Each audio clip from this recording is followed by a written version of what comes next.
Well, thank you to Nathan and Petar. It's more than a pleasure to be here. It's always, as I said, I think in the acknowledgments, the book wouldn't have come to be without the series of invitations that I've received and had a chance to sort of to develop in this context. So I owe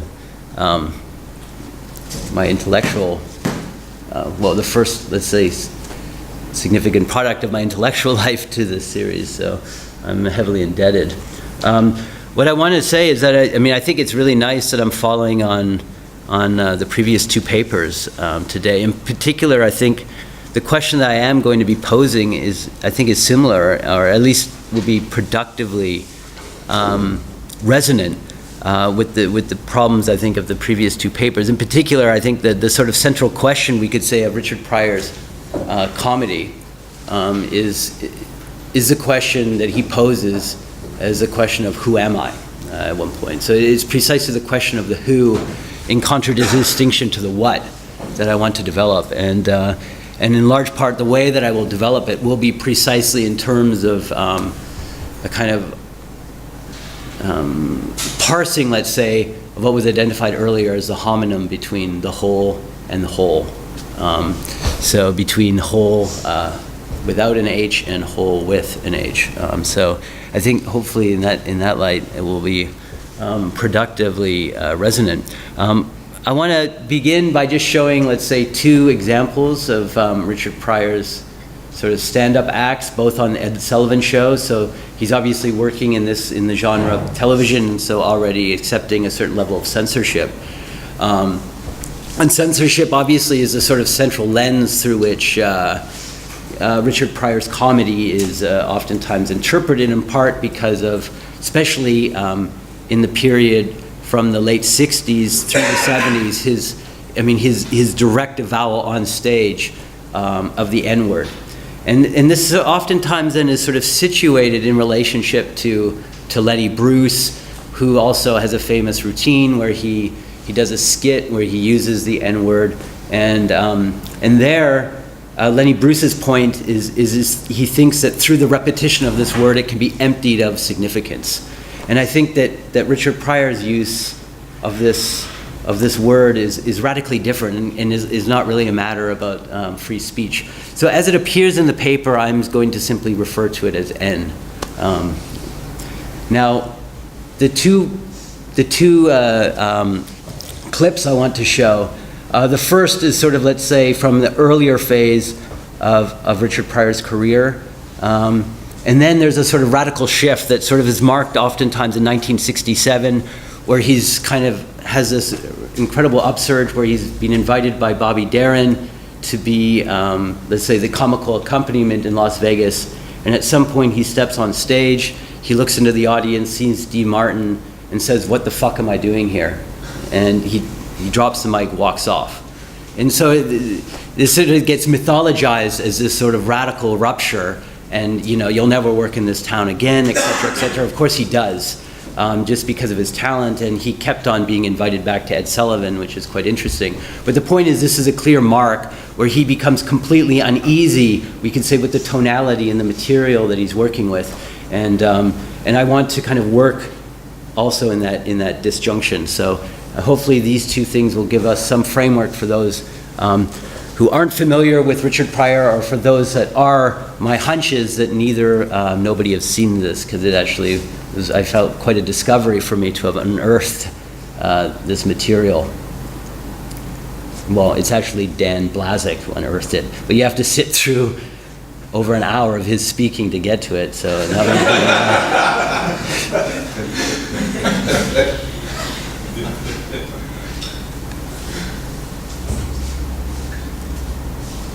We've had a lot of comedians, a lot of young comedians who started on this stage.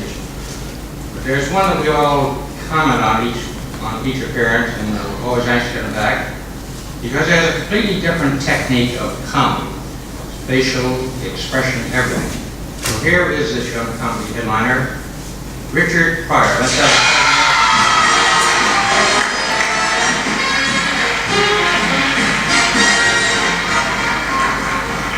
Thank you very much. Good evening and happy Sunday. Good. I say happy Sunday, because Sundays see make me really happy. You know, don't it make you happy? Because when I think of Sunday, I think of home. And when I think of home, I think of how fortunate I was as a kid, because I had 2 grandmothers. I really did have 2 grandmothers. You know, like, one of my grandmothers was like a swinger, right? You know, and one of my grandmothers was like a grandmother. And, you know, one used to give me beer, and one gave me cookies. You know, it's like, you know, here, have some beer, have some beer.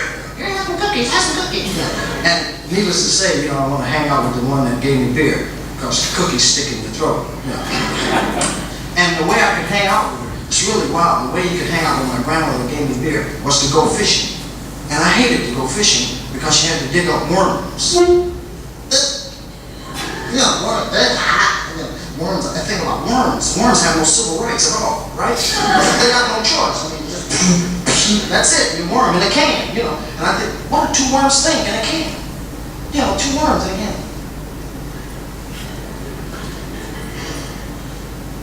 Herbie.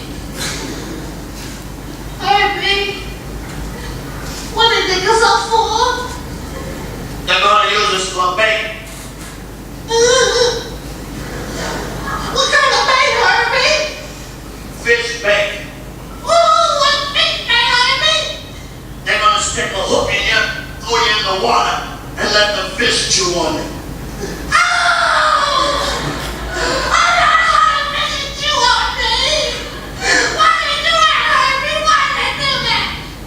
Sport.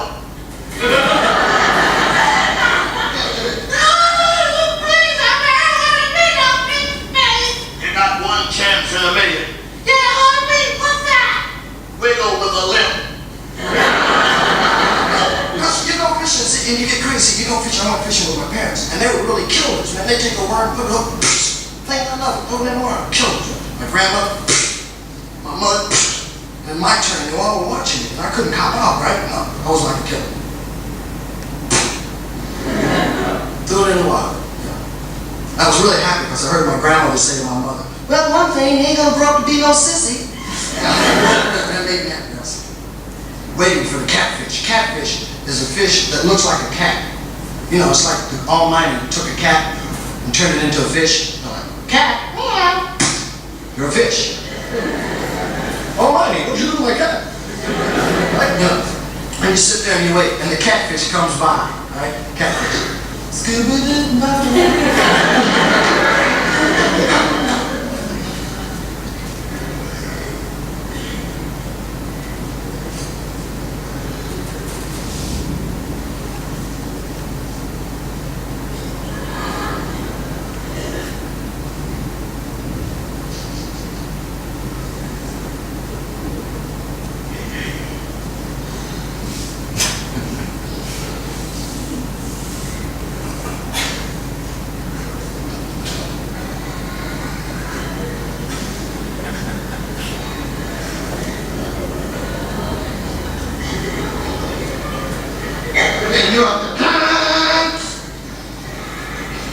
And you pull the fish out of the water, but you can't jerk your hook real fast, because once I jerk the hook and hook my father in the back. Oh, the spleen! I got a spleen! You gotta be cool. You pull the fish out of the water, and it's like stop motion, because the fish digs you when you dig the fish. You know what I mean? I know what the fish is thinking, right? The fish is saying to itself, Boy, there, am I in trouble? oh, right, you get it on land, and they flop around on land. And my dad said, Get the fish, boy. huh? Touch the fish, huh? Just pick it up. I kind of was scared, you know, I put my foot on it, and I picked it up. I held it in my hand, and it felt great. You know, I really felt, I said, wow. But it was sweet. It was a girl fish, because it had them little eyes, you know. You know, and it had pretty little pink lips. Now, the lips were beautiful. Look, I kissed it. I fell in love with the fish. I love this fish. What you doing, boy? Nothing. And you know, I let it back in the water, right? And it swam away, man. You know how fish do? It got in the middle of the lake, right? And it jumped up and it shook his body. Like to say, so long, sucker.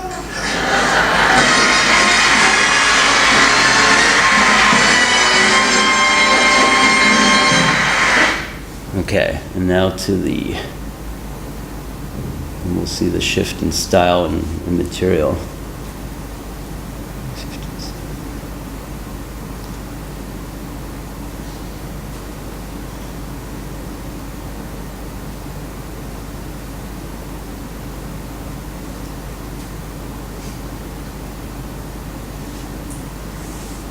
Oh shit.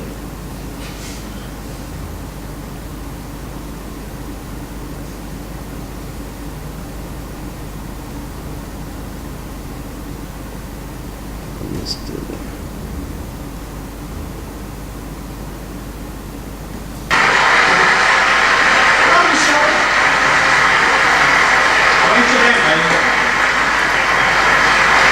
Incidentally, Richard Schlereth's routines can now be heard in his new dub album. Yes, Right. yes. Thank you very much. So very, very nice to have you back. Thank you. Come back to Thank you.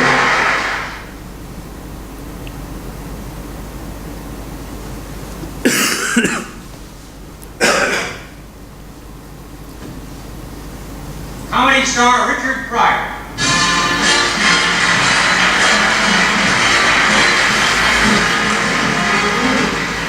Thank you, and I hope I'm funny. And I'd like to start off, I was going to talk about church, but after dress rehearsal, the censor said, I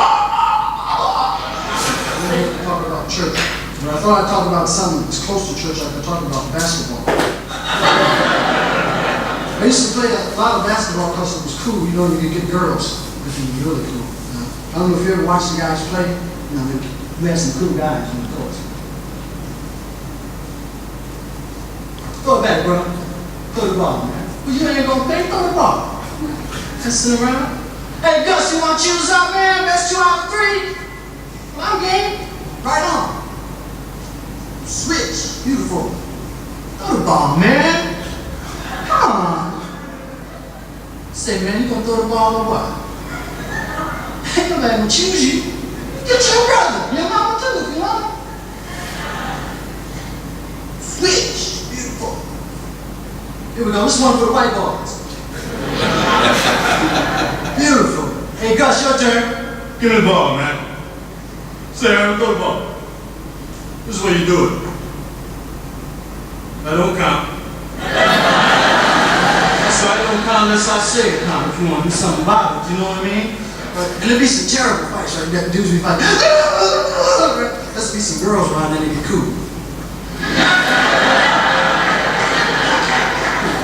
We had different kind of fighters too, right? Because some dudes didn't talk. What?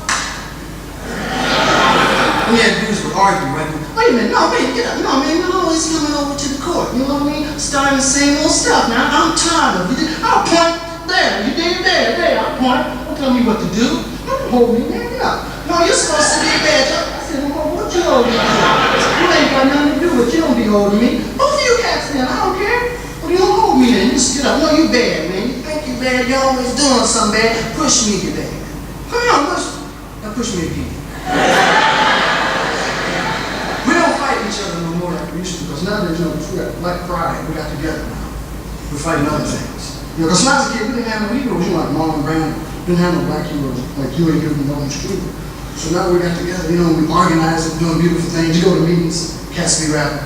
What we're trying to do is to establish within an organizational force a repetitional group of individuals who will divide within themselves with a unanimous decision to overload the power structure, whereas we can devise our own destiny. You dig where I'm coming from?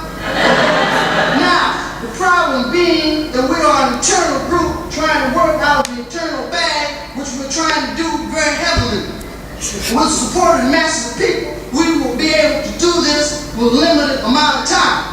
Now, we have Brother Jogo, who's been in Japan studying martial arts, and he is going to demonstrate Ninjutsu, karate, and the other martial arts by breaking up this volunteer who's a white man that came up from the audience. Go ahead, brother.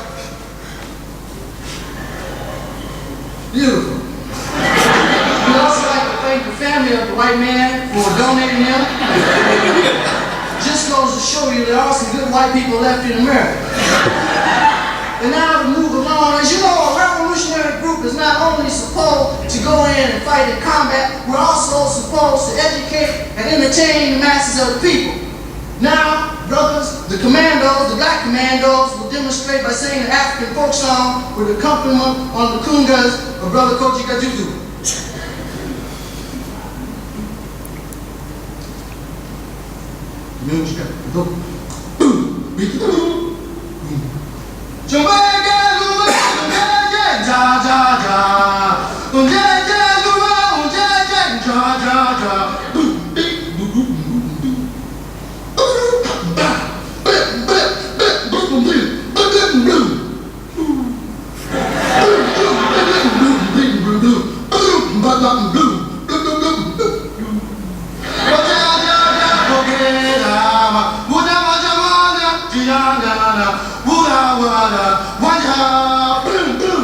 Right on, brothers, right on. Thank you very much. That's all right, we can dig it. Now moving, thank you. That's all right, please, we don't have much time on this medium, we like to carry on. Now we'd like to introduce a black poet who's been called an angry poet by the masses, but he's our brother who's going to tell it like it is. Brother T. Joe Majority. Right on, brother. Thank you. My first poem.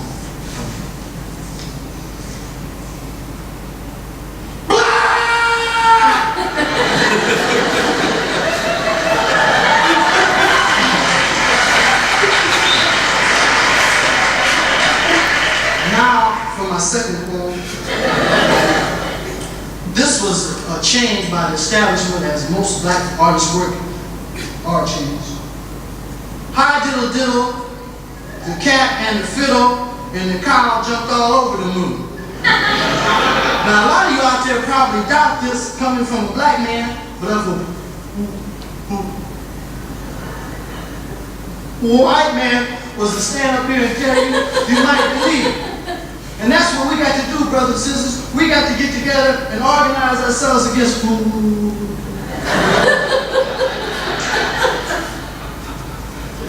Why? We're going to get in a lot of trouble. Now, a lot of you out there, you're saying to yourselves right now, well, if you feel that way about white people, how come you're married to a white woman? That ain't got nothing to do with it.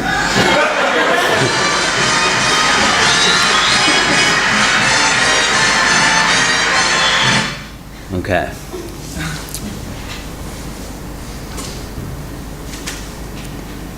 Be nice to just curate a series of videos. Okay.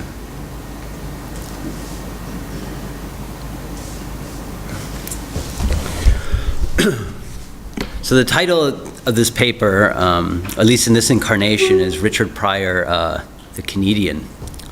Now, a Conedian is what Jorge Luis Borges could term an imaginary being. In the preface to the 1967 edition to his modern bestiary, the Book of Imaginary Beings, Borges reminds us that the book is structurally and thus unavoidably incomplete and capable of infinite growth, and he invites prospecting readers in Colombia or Paraguay to send us the names, accurate description, and the most conspicuous traits of their local monsters. The monsters that Borges has in mind could include, he writes, Prince Hamlet, the point, the line, the surface, n-dimensional hyperplanes and hypervolumes, all generic terms, and perhaps each one of us and the Godhead.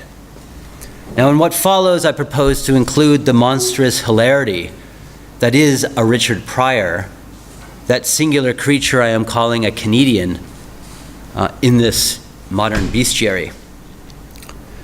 In the online version of Hilton Als's article, Pryor Love, The Life and Times of America's Prophet of Race, there is a series of black and white photographs that accompanies the text, documenting one of Richard Pryor's early, largely improvised stand-up routines performed in the East Village. The caption reads, as you can see, Pryor riffing and digressing in 1964 at Cafe Wa. No one was funnier, dearer, darker, heavier, stronger, more radical, Lily Tomlin says, of the retired Conedian. He was everything, and his humanary was just glorious. Now, like slips of the tongue, we perhaps can say there are typos and there are typos. Arising from the muddle of language's enactment, as the froth of its debris, a typo can signify something, as when the R of bark finds itself in L, bulk. It may signify nothing, apart from the lapse of the editorial gaze, or it may signify some nothing, returning us to the oddness of its place. In this instance, I initially took the above typographical error, humanary, for some nothing, a brilliant portmanteau construction. I simply passed over the N of Conedian, pulled along by meaning's deceptive lure. Now, whereas the missing piece of M did not at first register, the R of humanary stuck out. The R registered, or rather, the T slumped over. Having lost its verticality, the R's limp typographical form made my eyes stumble, but it did not register as an error. A bit of stupidity, perhaps, like a joke that falls flat, but not an idle mistake. The R seemed right at home in its out of place. Its impropriety seemed proper, the evidence of wit's willing effort to eschew language in the hope of designating a singularity. In this case, the aberrant form of Richard Pryor's strange comic substance, tasked impossibly with somehow containing this pile of attributes: funny, dear, dark, heavy, strong, radical. Far from embodying something human, all too human, Pryor's comic art comprises a universe populated by singular and vulnerable creatures, a humanary, unable to lean, let alone rely on the generalization, humanity. If most comedians belong to the commonplace of humanity, then Richard Pryor is no comedian. He is a Conedian. And the Conedian says, I belongs to the humanary. R is for Richard, making this other than R is for Richard, marking his other than human place. N is here an M that is missing the part that completes it. N here names the M's division, presenting the place that the comedian occupies as an absent T.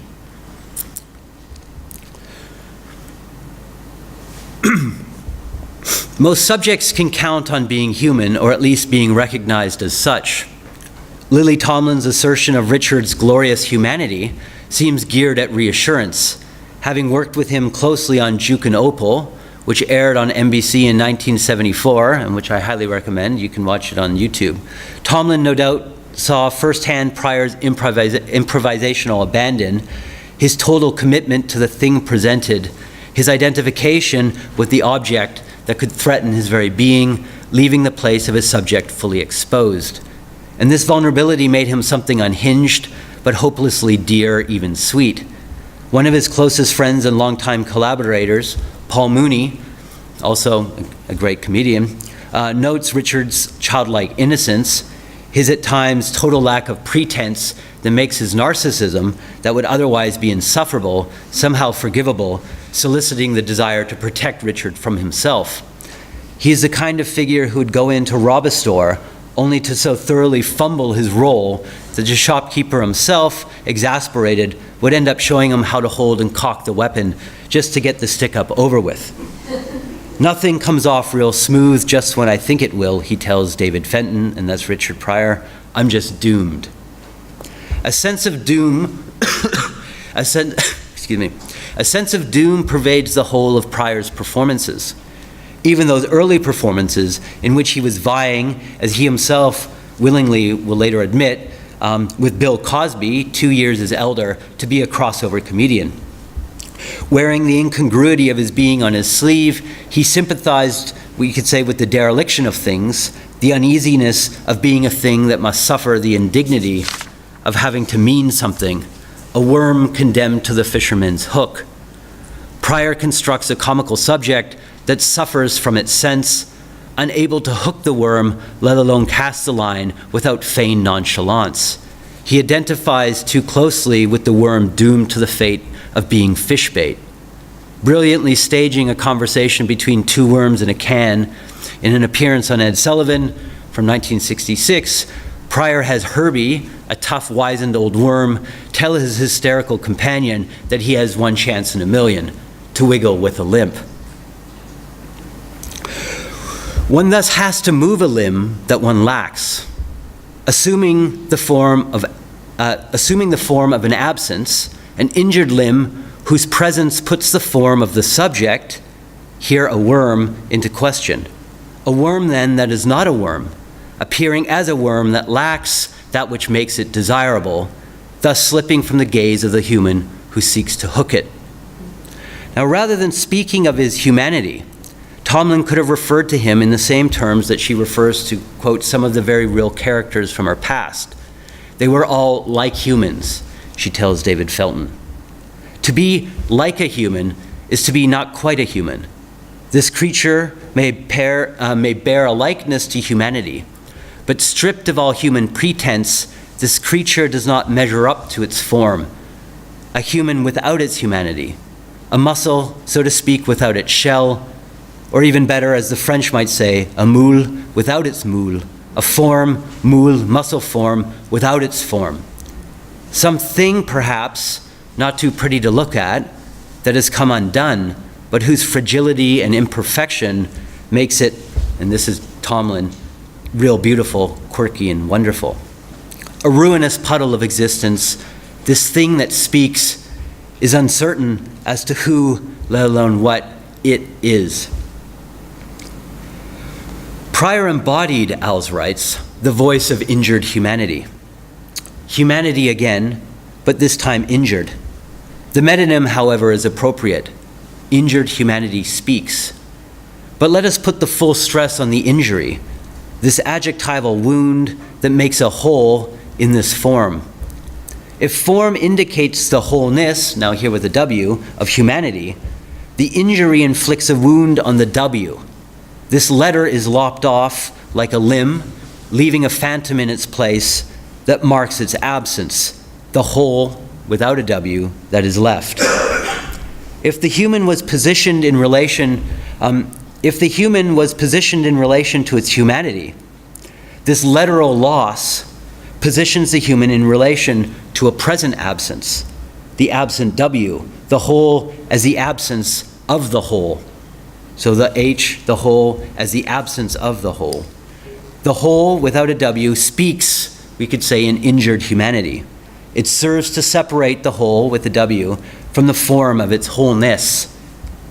Again, W.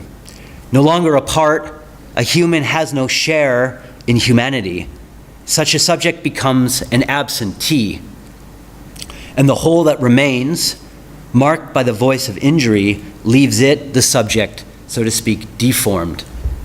When the W is missing, when it is absentee, we can speak of the humanary. The form that injury takes when it succeeds in making its lack of form into an object of absence, embodied in the senseless being of a laugh, like a letter that has been misplaced. Richard Pryor may be like a human, but he is certainly not just a human, or perhaps just that, a human and nothing more, just a human without pretension to humanity. We should not be too quick to recognize humanity in the voice of injury, as if the creature's conformity to this vague generality could suffice to grasp its singularity. Apart from the occasional lapse, Pryor did not find humanity particularly endearing. Freud did on occasion, Nietzsche certainly did not, and Mel Brooks, who does not hesitate to call Pryor the greatest comic of all times, likens him to the Übermensch. However, his genius rather derives from his sensitivity to being an Untermensch. Here, Als is spot on, Hilton Als, when he identifies Pryor's self-loathing as being that feature that makes him so interesting. Pryor's first memory, after all, is being vomited on by his drunk aunt Martha. And Als writes, so given how much he did to make black pride part of American popular culture, it is arresting to see how at times his blackness seemed to feel like an ill-fitting suit. One gets the sense that he calls himself an N as a kind of preemptive strike, because he never knew when the term would be thrown at him by whites, by other blacks, or by the women he loved. Because he did not match any of the prevailing stereotypes of cool black maleness, he carved out an identity for himself that was not only N, but sub-N.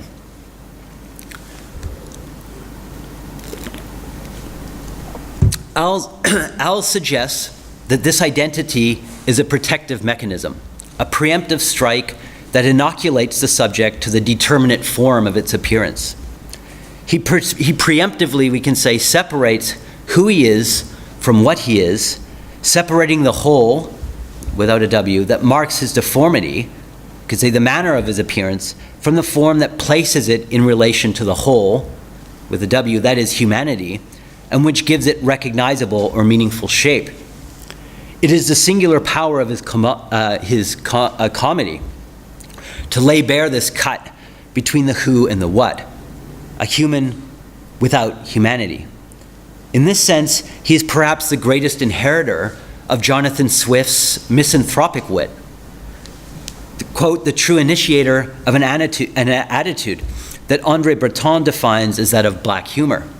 Quote, Swift's eyes were, it seems, Breton writes, so changeable that they could turn from light to blue to black. They could turn from light blue to black, from the candid to the terrible. And it is his capacity to internalize a truly contradictory range of feeling that allows him to at once love the human, but to truly hate humanity. As Swift writes in an infamous letter to Alexander Pope, I have ever hated all nations, professions, and communities, and all my love is towards individuals. For instance, I hate the tribe of lawyers, but I love counselor such a one and judge such a one. So with physicians, I will not speak of my own trade, soldiers, English, Scot, French, and the rest, but principally I hate and detest the animal called man, although I heartily love John, Peter, Thomas, and so forth. This is the system upon which I have governed myself for many years. Swift pits the proper name against the generality of their form, the proper names against the generality of their form, their so-called humanity. And this allows Swift to uncouple his hatred of the anthropos from a cynical desire to capitalize on the fragility of, quote, the topsy-turvy creature. If the form of humanity afflicts this creature with a tendency to aspire to little more than, quote, the possession of being well deceived, the serene, peaceful state of being a fool among knaves, Swift's commitment to the singular manner of its appearance imbues his misanthropy with a keen sense for injustice. And as Breton duly notes, quote, the man who more than anyone despised the human race was no less possessed by a frantic need for justice.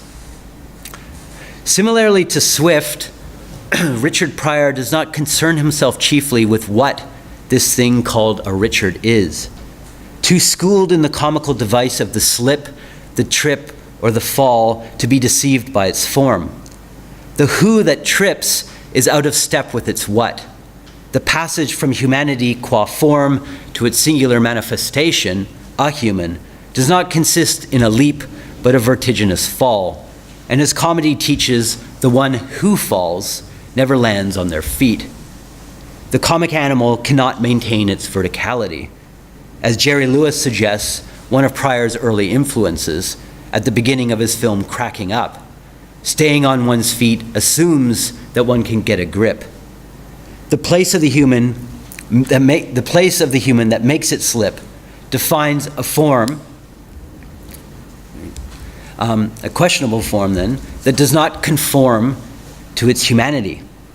In a parenthesis, Benjamin says this of Kafka, and I think it's equally valid, let's say, for Pryor. Quote, being an animal presumably meant to him, namely Kafka, only to have given up human form and human wisdom from a kind of shame. As shame may keep a gentleman who finds himself in a disreputable tavern from wiping his glass clean, or from wiping his clean glass. Pryor's sense of reality we could say, was too exceptional to be accepted as such. Even as late as 1977, Joyce Maynard could author a New York Times article in which she writes, quote, "Pryor has been given to saying that he was raised in a brothel, which is evidently not the case." Her evidently offers no evidence.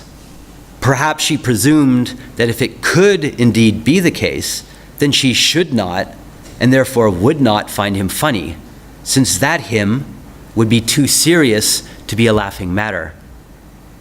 In an interview with Ebony magazine after the release in 1967 of Harry Belafonte's documentary, A Time for Laughter, a look at Negro humor in America, Pryor was asked about his upbringing, and he answered candidly that he was raised in a house of prostitution until the age of 15. The interviewer responded that she was shocked by his lie. Breaking into hysterical laughter and implored to be serious, he responded, "Your serious and my serious are two different seriouses." Pryor's serious is too serious to be taken seriously. Yet Pryor's refusal to disavow the too serious makes his performance a challenge to the very form of seriousness. Quote, "People think I'm funny, but that shit ain't true. I ain't funny. I'm a serious motherfucker." This is Pryor. Comedy will not be situated as an exception to the serious, but concern itself with the seriousness of the exception. And it is one of Pryor's convictions that the utterly serious can only be approached through humor, since humor, particularly black humor, refuses the meaning that the form of seriousness assigns to a traumatic event. Like Pryor's recasting of Dracula's fear of the cross as an allergy to bullshit, Pryor's comedy is allergic to pretense. In a bit from his performance on Ed Sullivan from November 27th, 1966, he does an impersonation of a snob, and here we have the sequence, whose face passes through a series of forms of snobbishness, each more contorted than the next, before the gesture's snobbish significance begins to implode on itself. The snob's heightened pretense to refinement, as Pryor imagines him standing in judgment of his own clumsiness. So he sets up the joke as he himself being this clumsy subject, and then imagining the snob who he then performs looking at him and judging him. So the snob's heightened pretense to refinement is pushed to an exaggerated extreme, finally collapsing into idiocy. By exaggerating the snob's formal pretense, he lays bare the way in which the subject manifest, the snob, depends upon the form of its manner, snobbishness. Destroying this dependence, the snob, having lost its pretense, collapses into a series of deformations, from manner to mannerism to full retardation. Without its pretense, it loses the unity of its form, it decomposes. The truth of pretense thus lies in its inadequacy, that is, the inadequation between the form of its manner, snobism, and the manner of its form, you could say the material manifestation, or the material inscription of the act of being a snob. So in the second, and this takes on a kind of political valence in the following example. In the second of 3 interviews with Barbara Walters, an interviewer who those who have seen her in action know that she made a career on the pretense of being serious. This is what she says, Walters. "When you're on stage, see, it's hard for me to say. I was going to say you talk about N. I can't, you can say it, I can't say it. Pryor, you just said it. Yeah, but I feel so, you said it very good, Pryor says.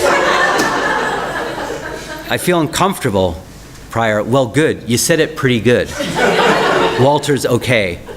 Pryor, that's not the first time you said it, laughter. Now, Pryor makes Walters uneasy in her own fluency, her pretense to finding it hard to say. He makes us focus on her disavowal. I was going to say, and it's hard for me to say, which rhetorically creates a space, yeah, this is the only thing I could find here, which rhetorically creates a space where she can say it without saying it, placing her at ease because she is uneasy saying it. What Pryor makes her avow, however, is not just the fact of what she says, you just said it, but the pretension of her difficulty. You said it very good, and that's not the first time you said it. So Pryor himself would attribute his sensitivity to bullshit to growing up in Peoria, Illinois, raised in large part in the home of his grandmother, Marie Carter Pryor Bryant, which doubled as a brothel. She was the madam who he called Mama and whose reassuring wisdom ran as follows: "They can kill you, but can't eat you."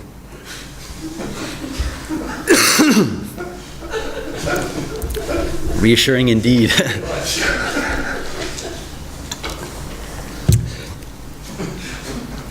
Perhaps she had Dick Gregory's joke in mind. This is Dick Gregory. "Last time I was down south, I walked into this restaurant, and this white waitress came up to me and said, 'We don't serve colored people here.' I said, 'That's all right. I don't eat colored people. Bring me a whole fried chicken.'"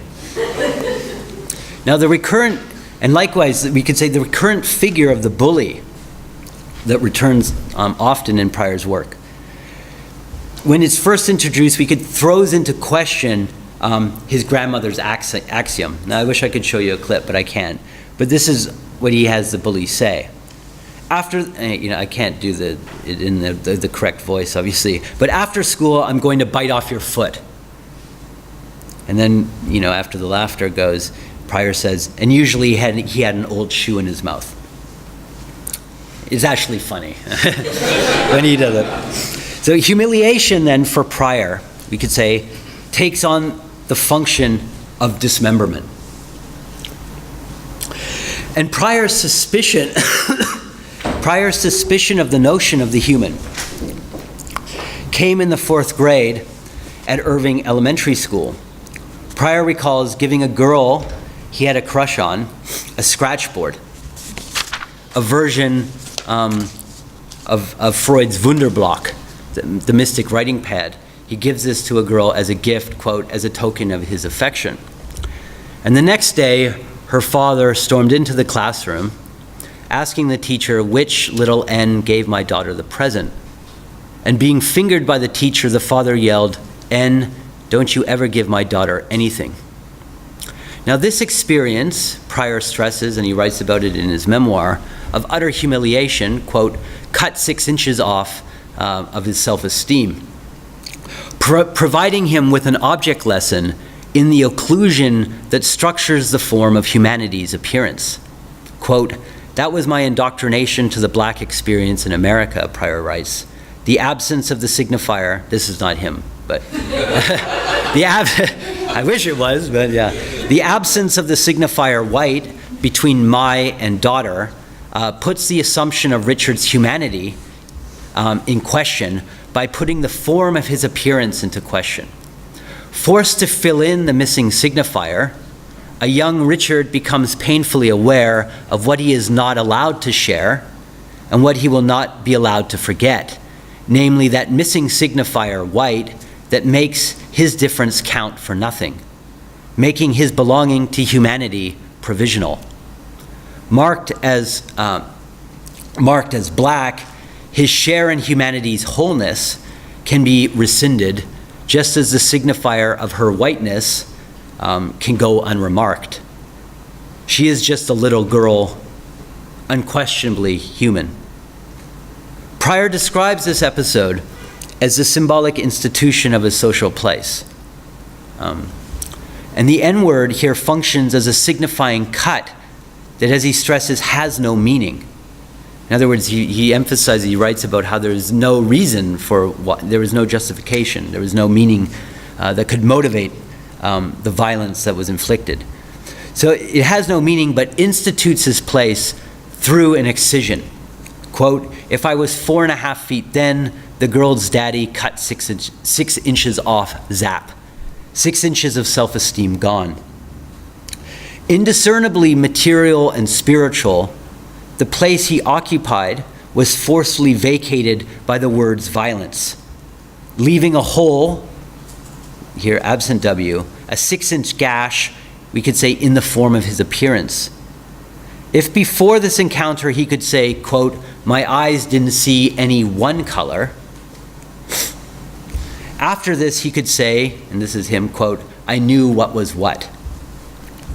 To know what is what is to know how to see the absent presence of the one, which allows for the formal determination between what appears and what does not appear. To apprehend what is a peculiar idiom that equates knowledge with vacancy, with tautology, what is what. To know what is to apprehend the formality that structures a given situation, organizing what can be said and what cannot be said, or what can go unsaid, seen and unseen, the necessary and the contingent. Now, if it is necessary to maintain the form of humanity, this form is secured only through a violence that positions a black subject in its place, making it sustain the difference between the symbolic and the real. So in that sense, that's why I was saying it's a signifier that lacks meaning, but actually institutes that very distinction. We could say for the one who is forced to come to apprehend what is implied by it. So the violence serves to protect the invisibility of being white, so that she is just a little girl, its so-called spiritual place, and its pretense to invisibility. To see the humanity in somebody is to see right through them, to treat them as colorless, as a stand-in in this instance for white. So to know what is to know that humanity, for the black subject in this case, is to know that humanity includes you only provisionally. So the intercession of her father cuts the presumption of a relation, serving to protect the form of his daughter's humanity. This provisional place as human, his provisional place as human, belonging to humanity, has been summarily liquidated. He is not a human who is black, but as black, he can be summarily stripped of the form of his humanity. Excised from the propriety of one's place, he can no longer presume to own the formal place of his existence. He is made, in this instance, to appear improper. The structural and necessary illusion of being properly placed is laid bare, but only expelled from consciousness through a violence that forces the eye to avert its gaze from this humiliated existence, this ruinous puddle, this thing that has been stripped of the place that form purports to grant it. So the aim of humiliation is to strip the subject, we could say, of the security of a given form, or the givenness, we could say, of form. The accident of form can become, in this instance, accidental, rendering necessary what is in fact irreparably contingent. The impropriety of his place as black makes the form of his appearance radically precarious. His contingency, being black, can be made contingent, while her contingency, being white, is made necessary. What is implied by the girl's father's statement and institutionally reinforced by the teacher's failure to put this discourse in question, as Pryor stresses, is a difference in value between the human and humanity. This arbitrary and wholly contingent difference is supported by a qualitative accident, white-black, whose opposition can only be produced through the production of accidents, where being black's relation to the form of its appearance is made accidental. As Pryor jokes with deadly seriousness, and this is maybe perhaps one of his most famous routines or bits from this album, and okay, well, this is the first time I've ever, oh, there we go. So it wasn't showing there, but I'll play it now. Cops put a hurting on your ass, man, you know. They really degrade you. White folks don't believe that shit, don't believe the cops degrade. Oh, come on, those people are resisting arrest. I'm tired of this harassment of police officers. Because the police live in your neighborhood, see? And you be knowing them as Officer Timpson. Hello, Officer Timpson, going bowling tonight? Yes, nice pinto you have. Niggas don't know them like that. See, white folks get a ticket to go, Hey, officer, yes. Land the deal, come. Here you go. nigga got to be talking about, I am reaching into my pocket for my license.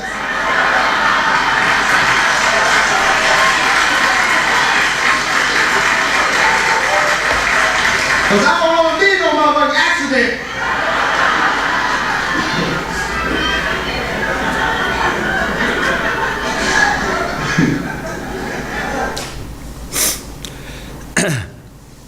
So the white, in this routine, the white's relation to the cop, as Pryor here conceives it, is is one in, excuse me, the white's relation to the cop is one in which they can structurally share a joke. Where Officer Timpson can make fun of the white man's pinto, for example, and in other words, one's class position in this instance can be poked fun at, but the positionality of the pinto owner does not make him a target. The accidental, the car one drives, right, the pinto, does not lead to an accident.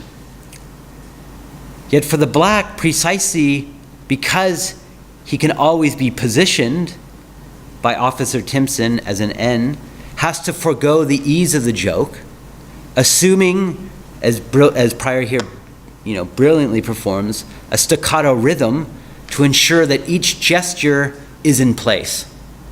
So any suddenness of movement is reduced, enunciating his language with utter precision in an effort to guarantee that each phoneme achieve maximal clarity and distinctness. The presence of the cop forces language to become purely indexical, a language of signs whose referential play must be stripped of all ambiguity. For language to slip, as we know, as signifiers are inclined to do, entails that the accidental can become an accident, making the form of blackness accidentality. To walk or to talk without slipping is an impossible recipe, and as we should note, one which of course eliminates all humor. The very possibility of witz, of the joke, in this exchange must be liquidated, since its play marks the subject for death, and the black subject becomes the literalization of the signifier's vocation, the literalization of the accidental in the form of an accident, and where the slips that make funniness possible become deadly serious. Subject to signifiers that can excise the place of one's existence, the body, as Pryor here performs, must perform an impossible choreography, as if the body itself could become the invisible thread that stitches signifier to signified, sealing the body's conformity to the sign. The subject who inhabits such a body is forced to say, I am nothing but what I say, officer. I speak without an unconscious because everything that is meant can be included precisely in what I hear say. No slips, no room for laughter or playful banter. Language must assume an air of deadly seriousness. But it is this deadly seriousness that becomes the stuff of Pryor's comedy.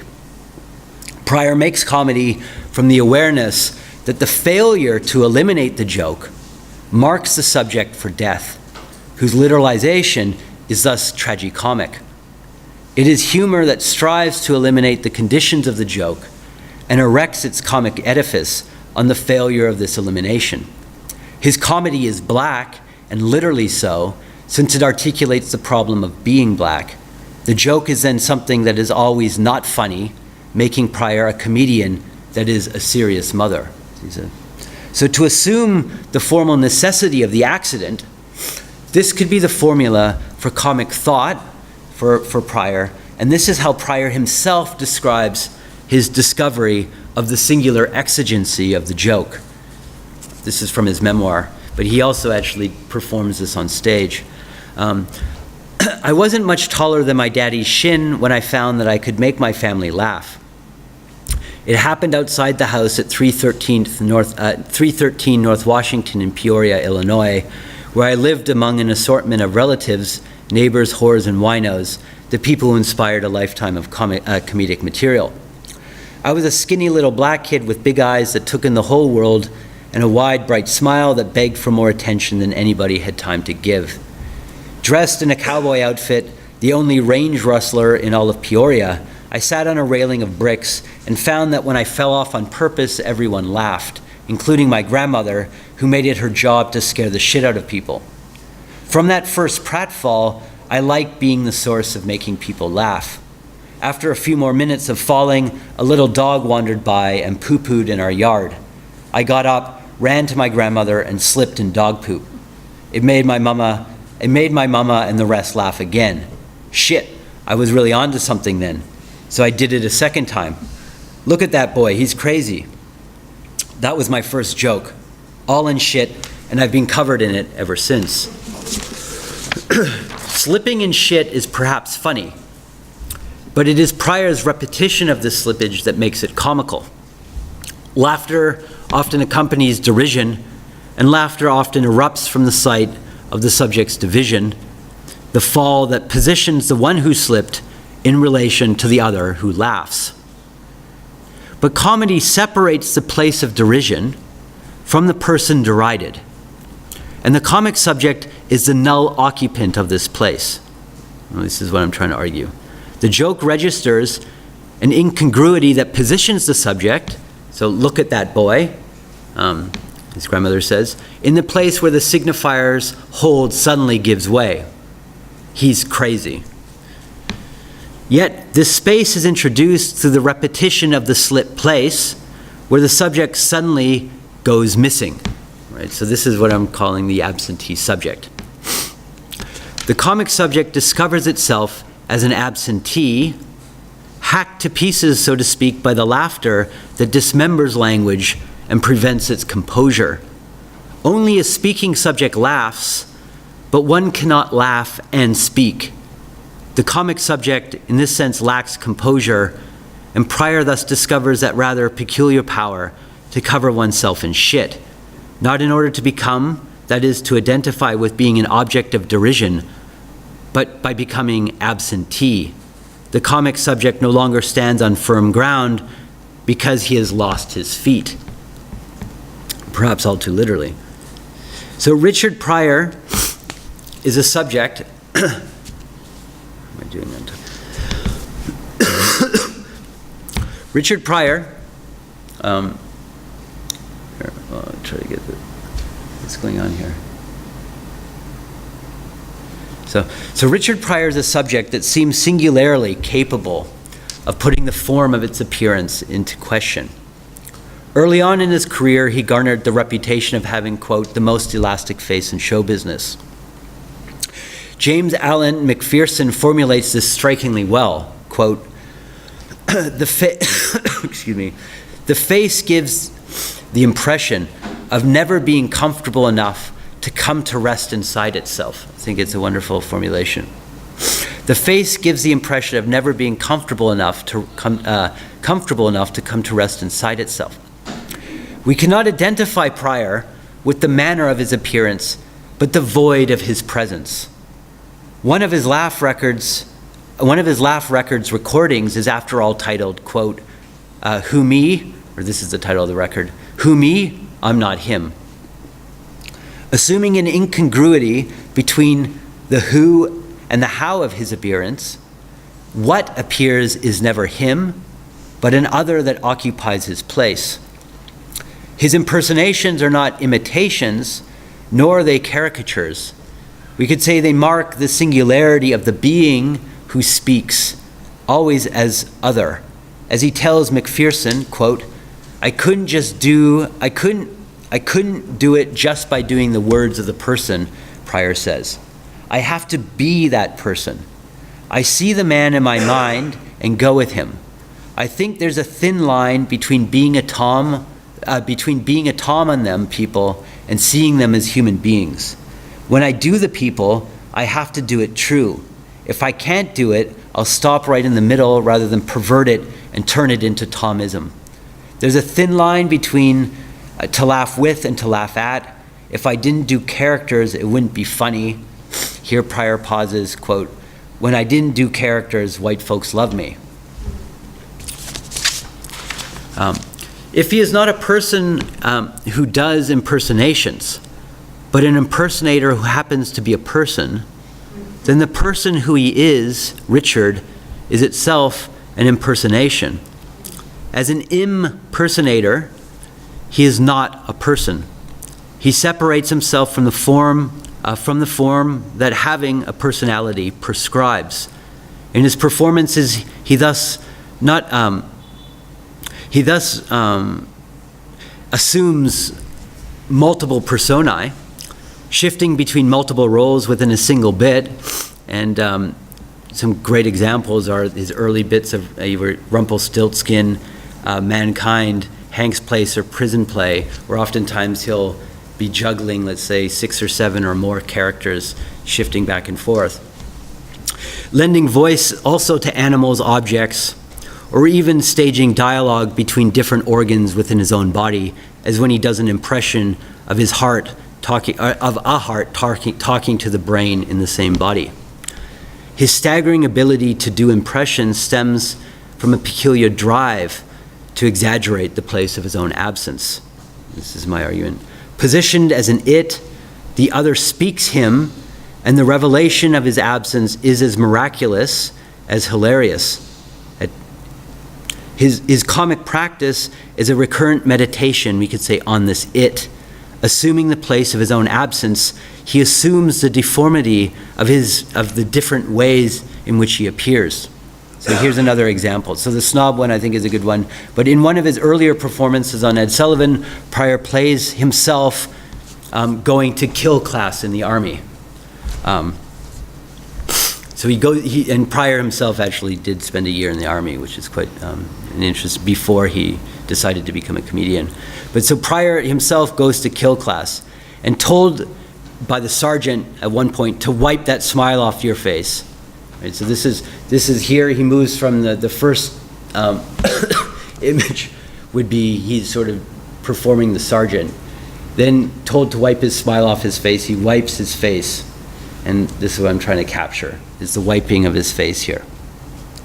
So with a gesture of his hand, he literally wipes the smile off his face, producing an uncanny effect of flat, contradictory expression, tending towards the expressionlessness while nonetheless seeming to be tense with the energy of the effaced smile. Exaggerating restraint, the expressionless is expressed through the forced removal of the smile. The effaced smile is neither absent, strictly speaking, nor present. Rather, we could say he presents the smile's absence as a vacant impression that has become one with the face's surface. Yet its absence now strains the face's form. This absence has become the singular feature of his face's featurelessness, something as a clean slate, so to speak. Not a smile. Pryor separates the smile from the form of its appearance, separating it from its place, presenting the absent place, so to speak, of the vacated smile. It is not nothing, but it is certainly not something. It is. In an early interview with Ebony magazine, Pryor is asked, and this is Pryor, did the comedian, so this is a nice little part of that Ebony magazine article. Did the comedian ever think of not making it in show business? Pryor, I never thought about not making it, he says. He meditates on the it. But the it has nothing to do with show business. The it that I have been trying to make is me. There is a pause. The intense young man speaks. Then Pryor again, who am I? So Pryor will often play with this type of shifts of stress in his comedy. So for example, from giving a tip to a cabbie to the moment of tipping over the cab. So from, tipping to tip. In this case, it serves to decompose the continuity between it and the conventional form of the phrase's meaning. So Pryor's meditation, Pryor's meditation could indeed be a gloss on Freud's Wo es war, soll ich werden. So where it was, so I shall become. His meditation on the it serves to unsettle its significance. Whether it is an object or a subject, in other words, it's uncertain whether it is an object or a subject in question. If the I is in question, who am I? It is because the object that assumes its place, a me, only serves to mark a vertiginous whole, without a W. Pryor shifts the stress of the discourse away from the object address, making it in show business, where the stress is on show business, to the it that remains stubbornly indeterminate, lingering despite the specifications of the object. Show business becomes the business of here showing the it. The it on display is Richard Pryor. But if the me is made, then who is the I? The significance of the it shifts from making a name in the business, as we would normally understand that phrase, to the object subject, the making of a Richard Pryor. The business of making people laugh, the job of a comedian, Pryor suggests, demands that he make a display of himself. And in this interview, he plays the fool, running into the intersection to direct traffic, playing in this instance at being a cop and getting a ticket for his impression, or assuming the role of a director of a documentary film on dogs, this is the image, training his 16mm camera on a turd. So playing at being a director in order to direct our attention to the object, the dog shit on his lawn, to this piece of shit. So not the object upon which one may slip, but this display here serves to direct our attention to the one who slips on the object. In other words, in this case, the one who's looking into the camera. The object on display is a subject that is radically unsettled in its appearance and thereby unsettling. And his laughter does not serve to dispel this discomfort as laughter often does, or as comedy often does, but rather to heighten its effects. He is not, so we can say he is not a comedian because he is a him unsettled. He is a Conedian, and we should speak of Richard Pryor's unsettled me. So by not settling into his appearance, he makes place for his own vacancy. By assuming his vacated place, others speak him, but he lends to them always their own singular inflection, which if he betrays, and the betrayal of that is what he identified earlier as Thomism. So more than sloppy, who as Dickens writes in Our Mutual Friend, more than sloppy, who as Dickens writes in Our Mutual Friend, is a beautiful reader of the newspaper, for his capacity to do the police in different voices. Richard Pryor does not do impressions. He is not a comic who impersonates, as I've said. Rather, he is an impersonator who does comedy. By saying, I am an impersonator, he relates to himself as an alien object, one who does not say, I am Richard Pryor, but as he says strangely in the first chapter of his autobiography, quote, me, Richard Pryor, a human being. A human unable to assume the form of its appearance. He is unable to say, I am a human being because I belong to humanity. Al Bell, the head of Memphis-based Stax Records, recalls seeing a performance in which Richard impersonates himself having been slipped some acid by a white person. And he does a number of acid impersonations of himself on acid, and I highly recommend them. I don't think I have time to show them. He says, but this is what Bell says of a performance which sadly seems to be lost to history as far as I can tell. I couldn't believe what I saw, says Bell. The story he was telling as he played out the character was really penetrating as far as black people are concerned. At the end of the routine, as the guy was coming down, his last line was, N, come out of that black skin and be black, N. So to mark the identity of the out of place by refusing to assume the form of one's appearance while assuming its identity. This is a comedy that makes being an I uneasy, but it can only be assumed through the displacement of the forms that seek to determine it. Now the need for a laugh, so I'm concluding now. The need for a laugh is pathetic, even desperate. And the singular cruelty of the profession of the comedian is that they become dependent upon the laugh or lack thereof that serves to determine who they are, namely as a comedian. The need for a laugh is a fool's anxiety, the life of one who is at the sovereign's disposal. The fool must walk a thin line between exposing the sovereign's faults without calling into question his place. To borrow a formulation of Leroy Jones,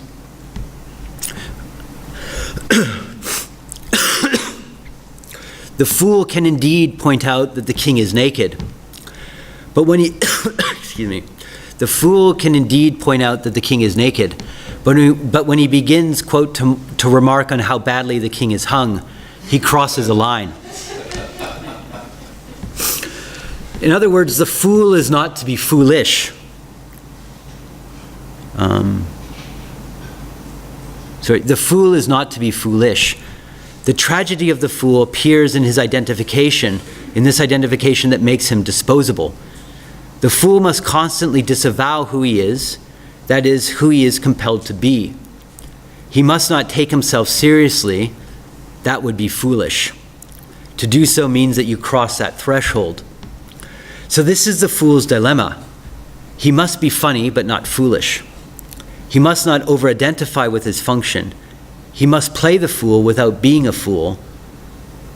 And let us then, to conclude, recall an ancient tale from Montaigne, which is the man from Picardy. So this is Michel Montaigne. Everyone has heard the story of the man of Picardy, for whom on the scaffold they presented a wench, offering, as our justice sometimes allows, to save his life if he would marry her. He, having looked at her for a while and noticed that she was lame, said, tie up, she limps." Now, to take serious the form of foolishness, this is a formula for comedy that unsettles the identity of the subject summoned to think the logic of its dislocated form. Here, comedy emerges not from the place of punishment, but from that punishing place, assuming the pure form of foolishness. Now, if the man for Picardy makes the wrong choice, the wrong move, if he chooses death, it is perhaps because the condemned subject has learned how to wiggle with a limp, making the form of foolishness not so foolish after all. Thank you.